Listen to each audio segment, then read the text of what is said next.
Good morning, everybody. We've got our first snow of the year, significant snow in Boise.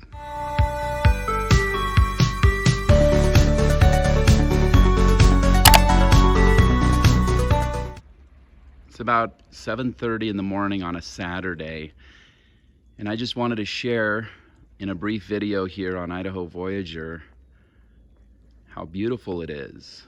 It's our first significant snow of the year, and everything's really peaceful and really beautiful. This is right outside our front door, and it looks amazing.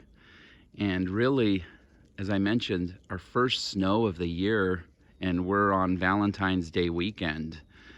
And Boise, for the most part, has pretty mild winters, and it's been a very mild winter so far this year, but we're being hit with a pretty good sized snowstorm this week, and it's making for a very beautiful backdrop here. And I just wanted to share some of these pictures.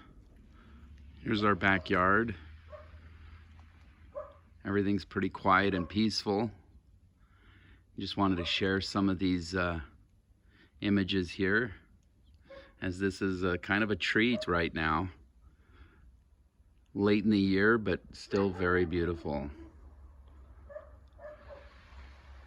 Anyway, just wanted to share some of our snow footage this Valentine's weekend here on Idaho Voyager. Stay tuned for more videos coming up, and if you like the content, feel free to subscribe and click the like button.